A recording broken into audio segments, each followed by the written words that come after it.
rocking chair carved from old oak wood, a tin sign saying life is good.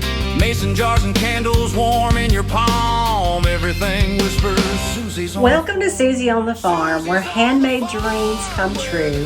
From thrifted treasures to crafty creations, there's always something beautiful in the making. So come on in, feel the heart, and let your creativity bloom. Hey friends, welcome back to Susie on the Farm. In today's video, I have some more spring thrift store makeovers for you. So I picked up 3 of these round silver plate trays. These are not super big ones or super nice ones, but I had an idea and I want to do some spring decoupage on these.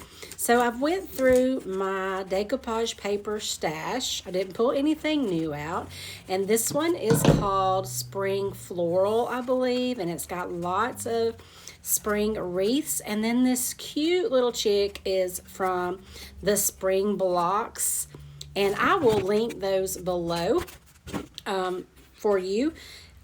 For this one, I'm going to put the wreath on, and then I'm going to put the chick on top of it. So before I do any decoupaging, I'm going to paint the back of this chick with some white. And that's just so that floral doesn't come through that thin decoupage paper. And now I'm going to paint the inside of all 3 trays with Fusion. Fusion is an all-in-one paint, and this is the color Lamp White.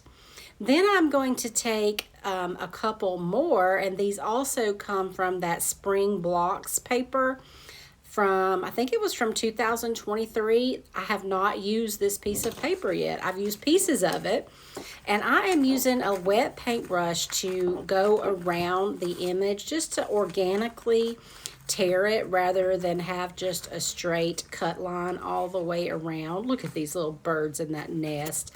And this sweet little lamb, again, I'm doing the same thing with him. And since I am going to be putting him on that white paint, I'm not worried about getting all of that paper out like between his legs and stuff. Now it is time to decoupage everything down, and I am using, looks like the last of my liquid patina here, and laying down that wreath that I cut to fit in. I tried to get it right the first time, but I had to lift it back up. Just be super careful. And if you'll notice, I also misted my paper before I laid it down, and that just makes smoothing out the wrinkles much easier. And then I'm going to take our little chick and place him right in the center of that wreath. And because I painted the back of him, he's pretty tough, but I'm just going to lay him down and then smooth him out with my fingers and do another layer of the liquid patina over the top. I'm going to go ahead and do the little lamb right in the center of the tray and the little birds in the nest as well. For the next step, y'all know I've got to get some color going on in these, so I'm going to paint the outsides of the tray in a coordinating color. I'm using DIY paint, so it will be easy to wet distress these, and the color for this one is Sea Glass. It matched that turquoisey color in the birds perfectly. And then for the little lamb, I used Farm Fresh, and it took 2 coats on all 3 of these. And I also did Summer Crush for the little chick. I somehow didn't get the hit the record button or something, but now I am taking a little bit of lace trim and using Fabri-Tac fabric glue and just gluing it all around. That orange was just a little much for me.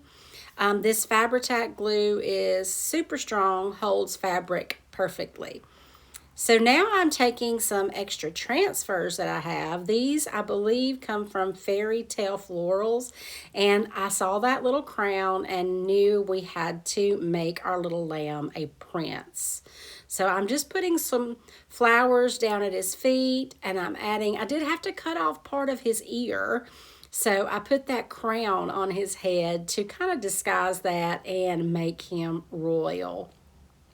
That's all I did for this one, but I did remember that I forgot to seal up that Summer Crush before I put on the lace. So here I'm taking some more of that liquid patina, and this will also help with the lace too. So I just went all the way around it, sealing that paint and sticking that lace down. Now I'm coming back before I seal the rest of them. I'm going to distress them, and DIY paint is water soluble, so it makes it really easy to wet distress as long as you haven't sealed it.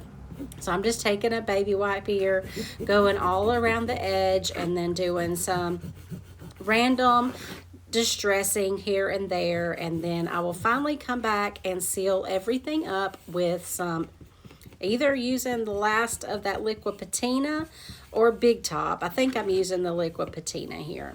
And I just love how he turned out. I want to hang these, and the way I do that is I take a little D-ring and some Type Bond Quick and Thick, let it dry overnight, and I couldn't help myself. I did some fun little bows, flowers. This one even has a little crown charm on it, just to give y'all some inspiration and some ideas for dressing up your cute little spring makeovers. For this one, I made a pocket with a little burlap ribbon. I didn't put anything in it, but it would be cute to put a little greenery in there, or maybe even some Spanish moss for some nest. And then, of course, the little checked bow for the chickadee.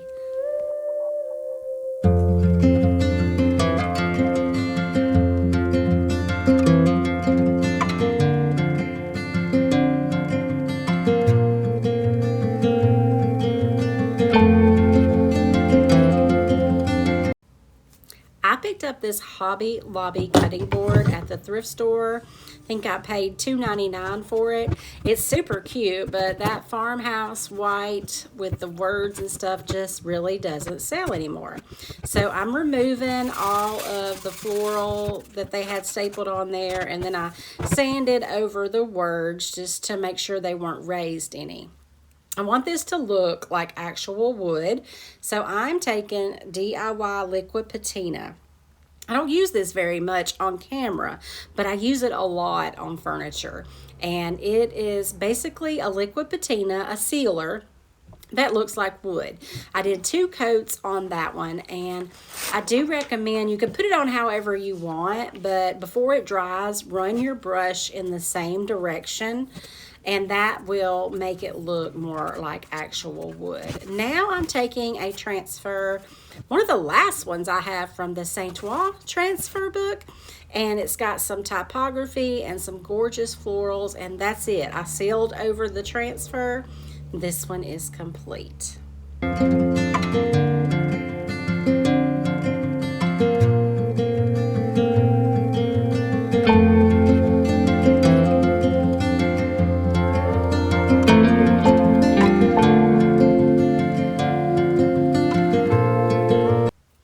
I've had this silver oval bowl out in the store for quite a while.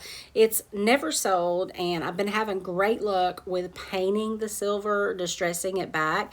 So I am using faded burlap. This is also a DIY paint, and I'm going to use a paint inlay. Love to use DIY paint with a paint inlay. This is from the Ama de la Reine transfer, and it's got that gorgeous little blue cow. So I laid down a thick coat of wet paint, and now I misted my paint inlay on the paint side and then laid it down into the wet paint, trying to get it in one lay down. You don't want to drag it, because once that paint is wet, it could run. So then I misted it again, and now I'm taking a dry paper towel and dabbing off any of the excess, again pushing that inlay down into that wet paint. Once it's dry, as you can see there, I re-wet it, and now I'm pulling it back. And now I did not think about it pulling the paint off the silver tray, but I went with it because I was planning on heavily distressing this anyway, and I think that it will work out just fine. But there are ways to prevent that. I could have done some salvation solution first. I just didn't think about it, and I never have the time, but it's a definite option. For sealing your paint inlays, I recommend waiting overnight, letting that paint really settle, and then do it. But if you're going to, just have a very light hand or spray it. And I do love how this turned out, and look how cute it looks with my little Delft cow creamer. And both of these are available at susieonthefarm.com if you would like them.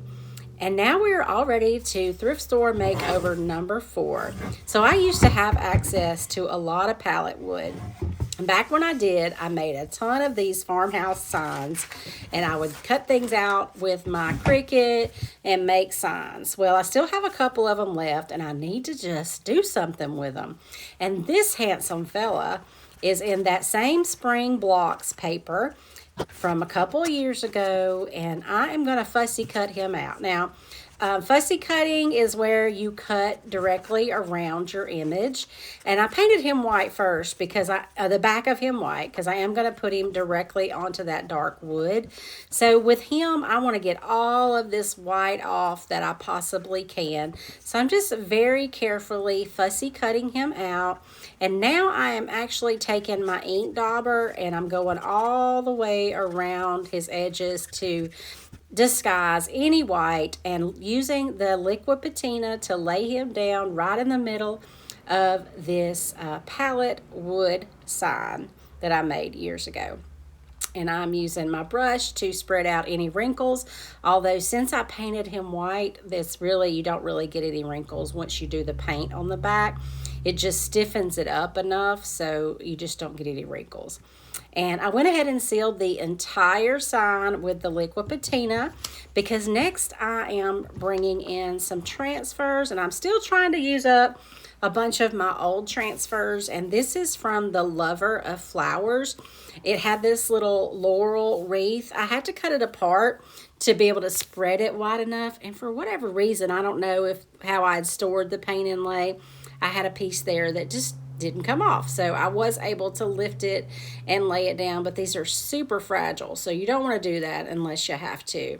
But I did manage to get this one transferred down. I sealed over it once again over them transfers with some liquid patina, and I think he is just precious. Oh, I also had to add a few little butterflies in there as well.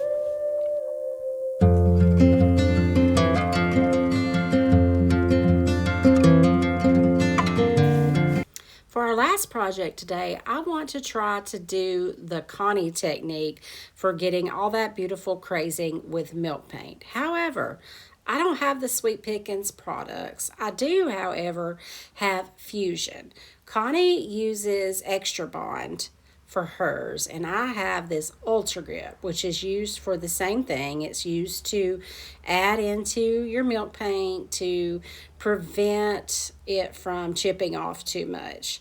So Connie just does a layer of her whatever her product is, the name escapes me even though I just said it, over her entire thing. So that's what I'm doing. I am adding my Fusion Ultra Grip all over these corbels, not doing it very neatly, just not really worried about if it's pooling or puddling. That'll be fine. So I let that dry, and for a base coat I am going to use DIY paint. I'm going to come back to that faded burlap after these are dry and just do a messy coat.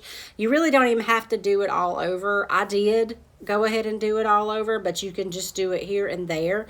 The point is to have different layers of paint when you're done. So while that faded burlap is drying, I mixed up some Fusion milk paint. This is in the color Vintage Laurel. It reminds me of Apothecary or even French Eggshell. Here I'm adding over the DIY paint a little bit more of that Ultra Grip. And now I'm going to do a coat of this beautiful, here it looks like a sagey green, milk paint. I only had to do one coat, and then I let the milk paint dry, and I did have a little bit of crazing, not as much as Connie gets, but I'm happy with the results. I think I'll have to definitely play with this more. And anytime I paint with milk paint, I like to sand it down to make it just feel smoother. And now I'm also taking a wet rag, just making sure I have all that sanding dust off. So these are distressed really good. And now I also don't have the Sweet Pickins dark oil wax, and that stuff is amazing. But what I do have is this Fusion Stain and Finishing Oil. So I tried a little spot and it does the exact same thing as the dark oil wax. This is in the color Cappuccino. I have several different colors, including a black. That would be amazing. And a natural. I don't know how that would do, but these are just, I put these over regular paint on furniture all the time. I don't know why I have never thought to do this like the dark oil wax. Of course, it changed the color of that paint completely. And even in this video, you can't see the gorgeous color. But what you can see is all of those different layers, a little bit of chipping, a little bit of crazing. They just look like they have layers and layers of paint. And even though this didn't do like Connie's method, I'm very happy with how they turned out, and I'm going to keep trying until I get it perfected with the products that I have available to me. So I hope that y'all have enjoyed today's video. Don't forget, if you need any painter products that I used on my projects today, you can get them over on susieonthefarm.com. Please make sure you're subscribed and go ahead and hit the thumbs up on this video if you enjoyed it. I hope y'all got lots of inspiration, and I will see you next week.